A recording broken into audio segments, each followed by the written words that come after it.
Does this look like it's recording? Final intro.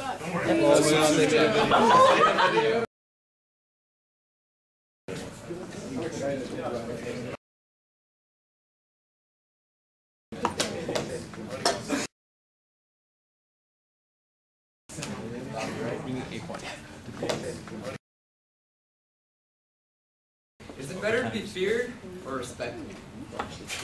We at Eclipse say, is it too much to ask for both? With that in mind, we'd like to humbly present to you the crown jewel of Eclipse's series of autonomous lunar excavation robots, the first to be equipped with specialized sensory technology. They say the best robot is one that rarely needs repairs. We respectfully disagree. We prefer the robot that never needs repairs. That's how NASA did it. That's how UBC Mining does it. And it's worked out pretty well so far. Ladies and gentlemen, for your consideration, for Jericho.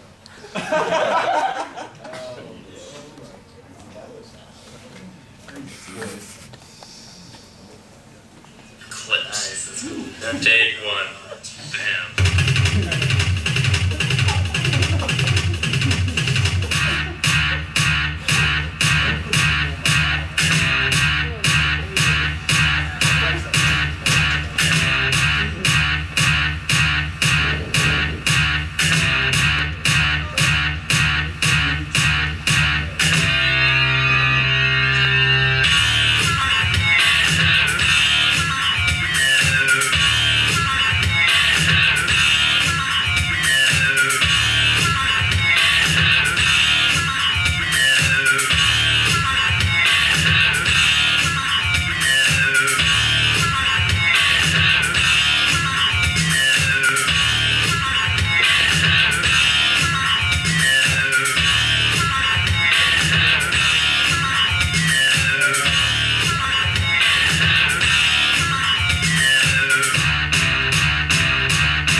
Hopefully you guys enjoyed that introduction video. It's mostly for those who are joining us today who've never actually got to see your day one progress, but it actually showed you how far we've gotten with the project. We are Eclipse Mining. This is Amy, Mathiew, Niko, Bradley, and myself, Devon. Our project for feasibility is centered around the concept of helium-3 extraction from the moon in the form of regolith. Obviously this is a technical demonstration with feasibility surrounding the actual manufacturing and processing of the robot itself. So for our presentation for today, we're just going to discuss a little bit about the purpose and background to our project, the scope and basic extension of what we've done since day one, a technical demonstration by Niko and Bradley, the construction and coding and kind of all the hardships we've gone through for it, problems and solutions and technical kind of challenges that have arose since the beginning, and all scaling up and implications that may arise during final production. Niko will do the background and the purpose and background. Sure. Good. So the background here is we are going to try to mine the moon. I mean, we want to extract the helium-3. It's a very valuable resource. There's plenty on the moon, but helium-3 is the most valuable by far. It can be used in nuclear fusion reactions that were kind of been on the verge for a while. Sooner or later, hopefully we'll figure it out. It's a very clean nuclear reaction. It's much cleaner and more efficient than what we're currently using in fission. It exists on the moon because it's a high-speed particle from the sun, and it can't get to Earth because it can't get through the atmosphere. So the moon has a good amount of it. It's got as much as 20 parts per million. You don't really need that much for power. It occurs just naturally in the soil, the regolith, so it should be fairly easy to mine and process out. So the idea here is to take it out with autonomous or semi-autonomous robot mining. So it's an older video here. This shows a proposed mining system with mining robots. I know whatever level. But it's efficient. Just trying to show that several robots could be used together to mine separate sectors and bring it to a singular processing facility. And all of those robots should be able to work autonomously or at least semi-autonomously. So how are we going to simulate this idea and try to improve something? We decided to build a scale model of one of these continuous miners, bucket wheel excavator type machine. Hopefully, we're trying to find all the parts that are scale upable. That is, there's similar parts existing for larger robots. For example, a lot of the sensors we used, actually we used mostly sensors and stuff from the Bobots, you guys remember from last semester in robotics. But there is technology for most of those things just scaled up. So we want to just test things on a smaller scale. We built it mostly out of Bobot parts, as well out of a lot of sheet metal. We got a lot of help from Jon Nakane, professor from last semester for robotics, if you guys remember. He wasn't able to make it, but thanks very much, John. He's going to see the video. So yeah, so we should be able to demonstrate some amount of robotic movement here. Me and Brad will try. It's on the ground, but we're going to try to get a camera going here. So we can show you guys something. So hopefully you guys won't have to shift too much.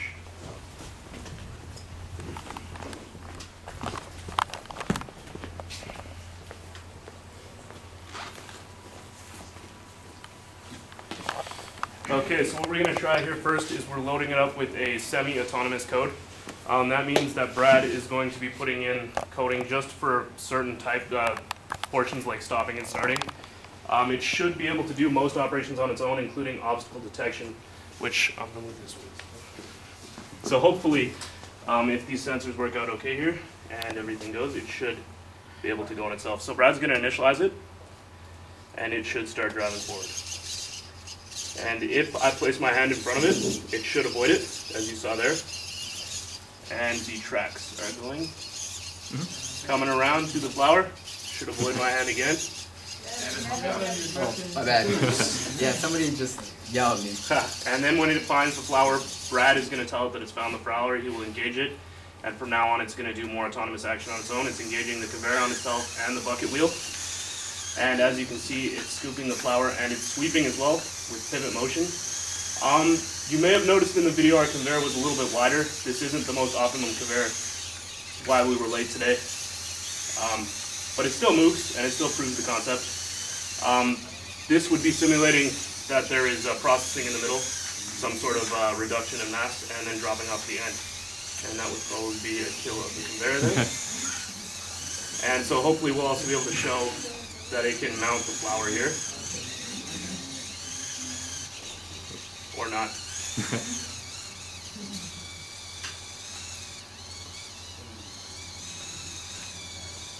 Sorry guys, there's like 20 keys to control this thing, so I'm just trying to find the right ones there. He's switching it into autonomous mode right now. We did play around with both autonomous and semi-autonomous, and we were first thinking of fully autonomous modes. But then when you look at it, I mean, they control the Mars rover from quite a far distance away. I think the lag is something like 8 seconds or something between communications, and the moon is much closer. So we thought, why not have a little bit of both?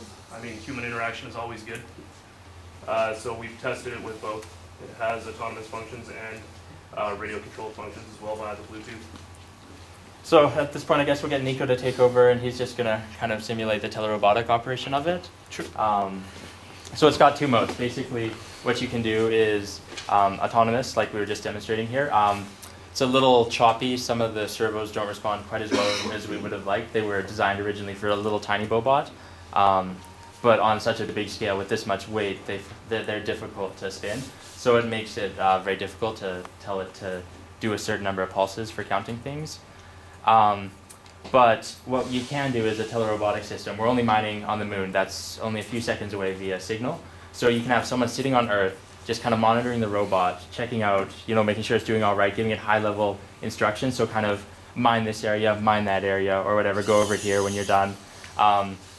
So I guess that would be what it is. It would be autonomous in the sense that it does the basic mining by itself, and then it receives high-level input from a user on Earth. So as you can see the model here, it works pretty well in our simulated regolith. We're using flour. The reason for that is on the moon, the density is 1/6 that of Earth. So if we use sand, it would be too heavy. It would be proportionally too heavy. So the less dense flour here on Earth more accurately represents the regolith. And particle size is similar between the moon and the Earth there. So I guess just some features of the bucket wheel I'll quickly go over. You've got the treads mounted on the bottom. They can go forwards, backwards independently, so you can have the whole base pivot, rotate. Then there's a big gear underneath, above the treads, but underneath the main part of the robot. And what that does, by spinning it, you can cause the whole upper part of the robot to rotate. So that means it can dig in an arc without actually having to move the tracks. Because in bigger equipment like this, it is very, the tracks don't like to be moved too much. You don't want to be running it all over the place. So that helps it just spin and dig faster. We have a bucket wheel, of course, which spins, and the conveyor. You've seen the bucket wheel at the last presentation, kind of how it works, so I won't talk about that too much. But we did also include a feature so we can raise and lower the bucket wheel. So say you're on the moon and you're mining kind of off-grade, you need to go start, digging down a bit or whatever to get to the better material, or digging up. There's a pulley system which actually raises and lowers the bucket wheel on this. And I do believe that's all the systems we have on there. Rotation, basically this model here, it has 11 servos powering it. And I'm going to talk about some of the challenges with running 11 servos from the Bobot in a bit. So I guess with that, that's the end of our tech demo. And we'll go on to the next part.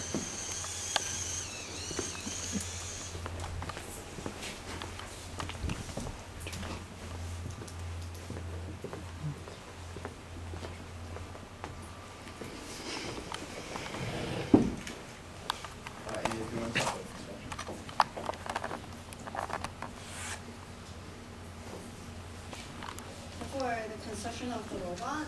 This is the logic that we use to cut out pieces of sheet metal that we use to create assemble the robot together. And first we cut out, so like on the left picture here, you can see this is the original initial design that we created, and then we modify it with some design programs and then make produce the bucket wheel, which is on the right, and we have to bend those metal pieces to create the buckets and the entire bucket wheels, and assemble them into other types or like 12 pieces to create this. And after the bucket wheel is assembled, we cut out, and then we cut out the sheet metal pieces for the entire robot body. So after that, we assemble the tread and then the body of the chassis of the robot. And you can see there's actually installed, it's not lazy Susie. In here, so it allows the body of the robot to rotate. And then this is continue of the construction where we put the arms and motors and the bucket wheel together. And so finally, after the robot is constructed, we have to do the testing, and Brad is going to tell you about the robot.